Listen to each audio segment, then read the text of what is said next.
La historia de Elena. Magia negra. Elena nos cuenta su historia desde un rinconcito de Honduras. Es una mujer que actualmente tiene 62 años de edad. Nació y creció en un pequeño pueblo del lado oeste del país, en una pequeña familia con 3 hermanos, siendo en total 4, 2 hermanos y 2 hermanas.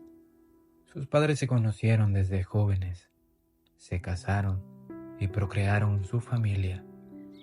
Vivían de manera humilde, como casi el resto de la población. Se dedicaban a la agricultura y ganadería. Desde pequeños se les enseñó a trabajar en el campo, ya saben, como en la mayoría de las aldeas, teniendo sus culturas, creencias y a su vez sus celebraciones a su santo, puesto que eran católicos. Los festivales y ferias patronales son muy bonitas y coloridas, llenas de vida. Pero como en todo jamás falta el mal, siempre junto al bien.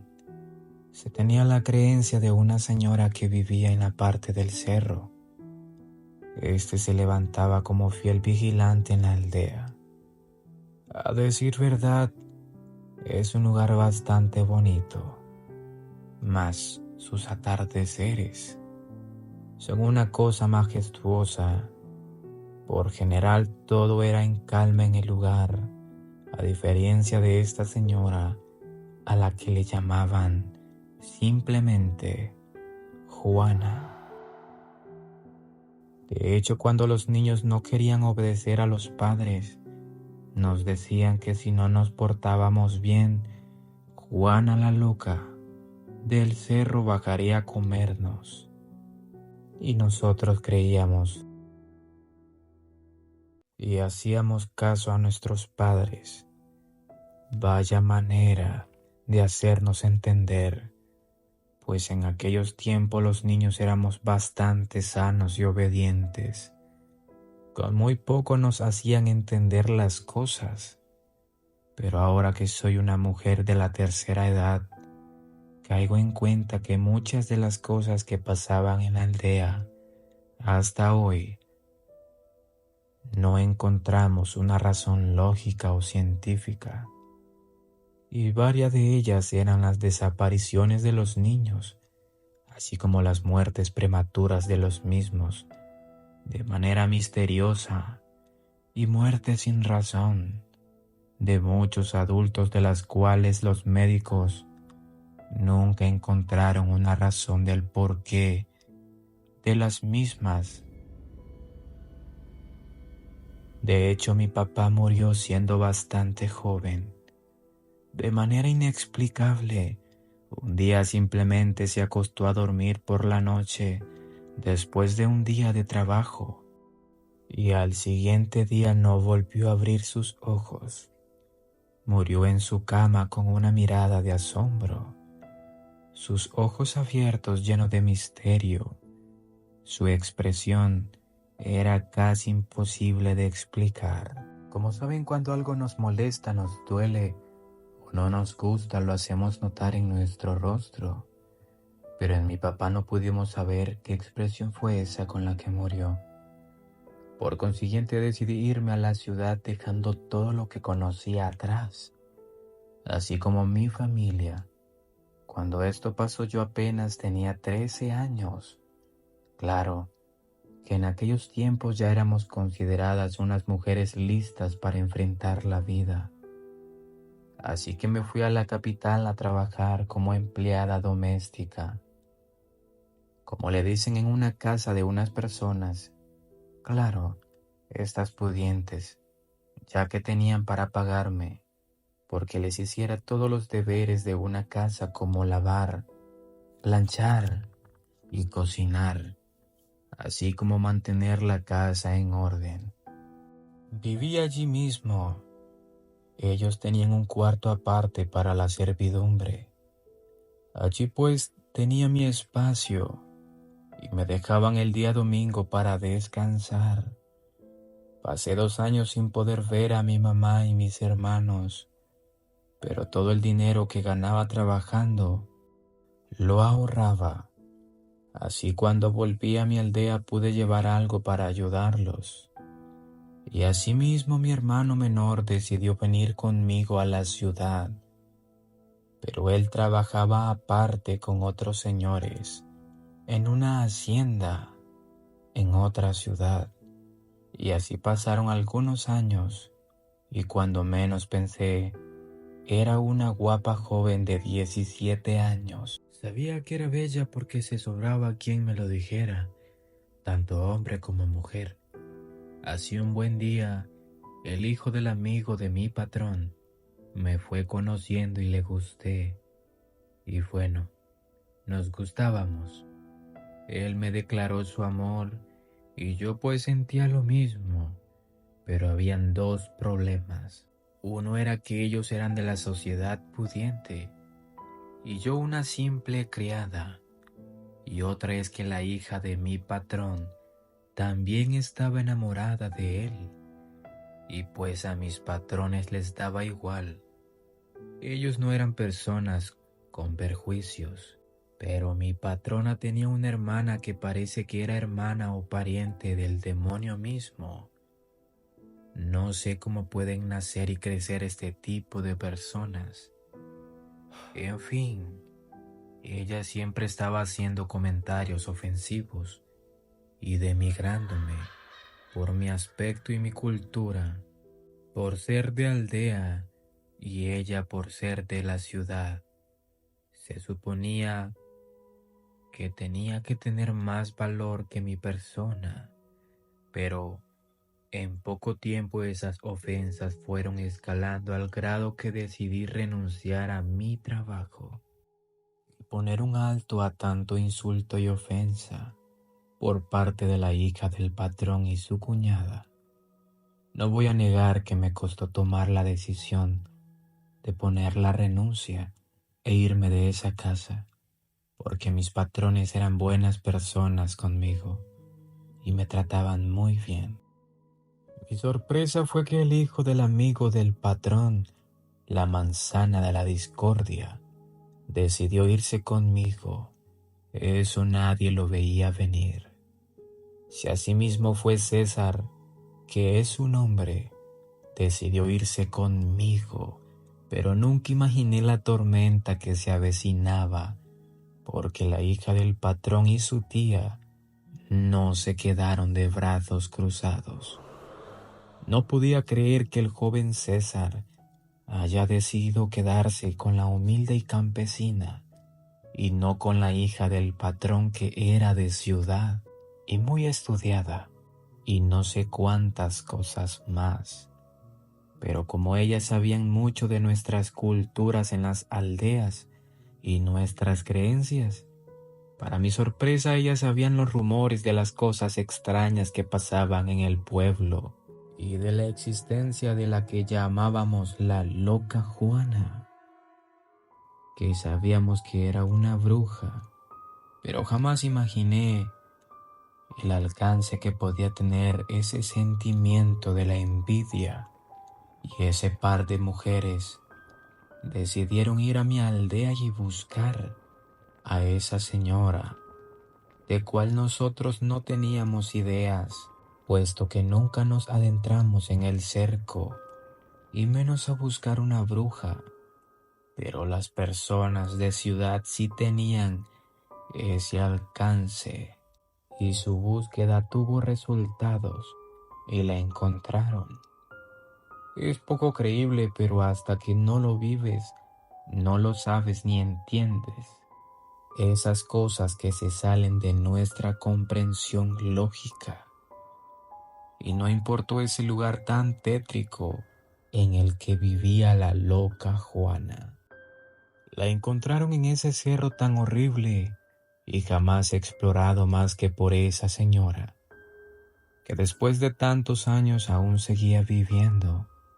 Y cuando la encontraron esas mujeres, ya tenían una idea macabra en sus mentes y el pedido a la bruja fue que me separara de César y que él se fijara en la hija del jefe y para ellos estas mujeres llevaron varias de mis pertenencias que me habían robado cuando aún vivía en la casa con mis patrones.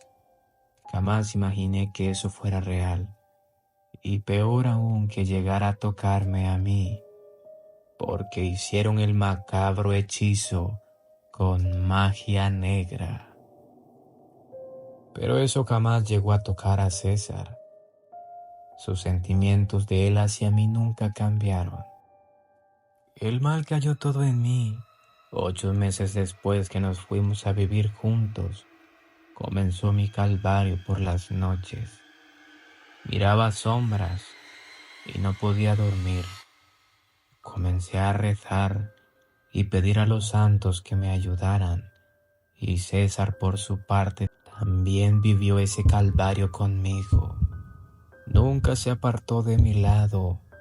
Poco a poco nuestros sueños se fueron desvaneciendo, las esperanzas de tener nuestra propia familia y formar ese hogar soñado iba haciéndose cada día más difícil. Yo no podía quedar embarazada y mi cuerpo había cambiado con paso de los años. Mi piel y mi cabello se veían más envejecidos de lo que debían. Aparentaba más edad de la que tenía y cada día que pasaba iba perdiendo la fe y las esperanzas.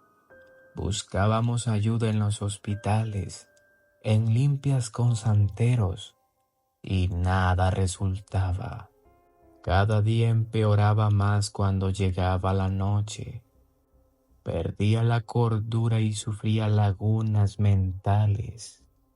Así que gran parte de mi vida de la cual no tengo recuerdos ni memorias, alguno de ellos más de lo que me cuenta César, y esa sombra que me atormentaba día y noche, no solo en mi mente, sino en mi cuerpo. Eso me estaba absorbiendo mi energía en todo sentido, y llegó un momento en el cual esa cosa tomó posesión de mi cuerpo. A esas alturas de la vida ya habían pasado 6 años padeciendo tantas cosas horribles en mi vida.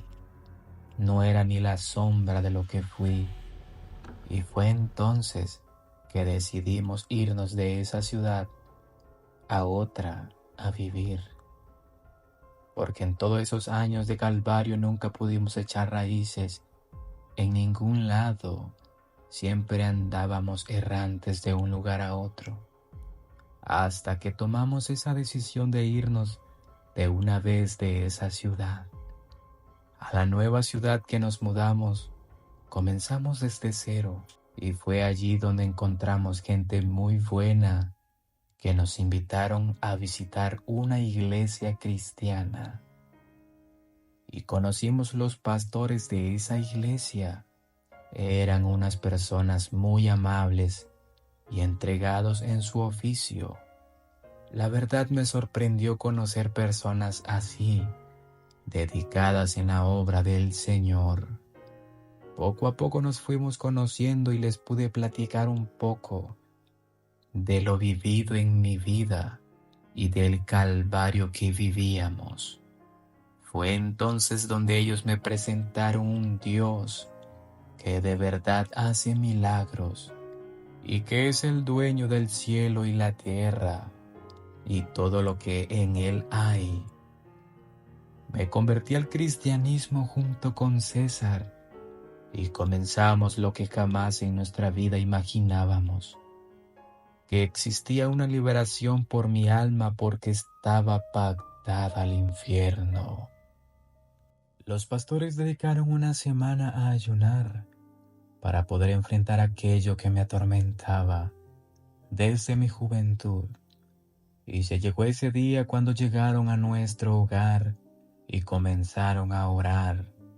Estamos César y los pastores, 2 miembros más de la iglesia que decidieron apoyarnos, y yo. Y cuando comenzaron la liberación les aseguro que era por la tarde. y los árboles del lugar se mecían por un viento que soplaba de una manera tan agresiva que podía observar aquella escena por la ventana de la casa y temblaba del miedo. Recuerdo que los pastores ordenaron que nadie tuviera los ojos abiertos, sin importar lo que escucharan o sintieran, y de pronto se comenzó a manifestar a través de mí. Daba gritos con varias voces a la vez, me retorcía en el suelo, maldiciendo y arrancándome el cabello. Entre todos me sostenían porque no tenía fuerza, que no era normal. Y en el nombre del Creador, aquel demonio que me atormentaba salió de mi cuerpo. Gran parte de lo vivido lo supe porque los hermanos me lo contaron. Vomitaba bolas de cabello y una gran masa putrefacta. Y cuando eso pasó volví en sí y pude estar atenta a lo que pasaba a mi alrededor. Podía ver que aquel viento casi se había envuelto como un huracán, y las voces que hablaban a través de mí se podían escuchar en el aire.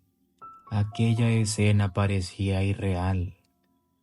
Y cuando todo terminó eran las 5 de la tarde, pero increíblemente parecía que eran las 7 de la noche. El sol se había ocultado. Estaba totalmente oscuro, tomando en cuenta que estábamos en pleno verano. Los pastores procedieron a recoger todo aquello que había vomitado y lo quemaron en una fogata, rociando aceite ungido. Luego de todo esto, ellos me dejaron descansar, ya que pasé 2 días en cama sin poder levantarme. Mi cuerpo estaba tan herido, tanto fuera como por dentro, lleno de heridas y bastante cansada. Al tercer día pude levantarme y volver a comer, así como lo hacía hace 16 años atrás. 2 días después los pastores regresaron a la casa a contarme cómo había sido el proceso y lo que ellos sabían, pues resulta que sí era magia negra y habían puesto en mí aquel demonio que me atormentara y que llevara mi alma al infierno para así poder quedarse con César, algo que nunca pasó porque él nunca se apartó de mi lado, y también hicieron el trabajo de dejarme estéril, por eso nunca pude tener hijos. Envejecimos juntos sin hijos, pero con ese amor que nunca nos abandonó a ninguno de los dos. Es increíble cómo el odio puede llegar a causar tanto daño, así como la envidia. 2 sentimientos que debemos alejar de nuestras vidas, rechazar desde el primer momento que los sintamos. Ese día de mi liberación fue algo que quedó en nuestros recuerdos, pero no para algo malo, sino para bien. Es testimonio que puedo dar, y aún algunos de mis vecinos que fueron testigos de cómo aquella tarde se manifestó aquel demonio en toda la colonia. Y parecía un huracán, árboles, tierra y todo de un poco se levantaron por el aire, así como aquellos gritos de esas voces aterradoras, que aún hay gente afuera que no sabía qué era lo que sucedía, pudieron escuchar. Hoy en día sigo siendo cristiana, junto a mi amado César, y nada ni nadie pudo con la fuerza de nuestro amor.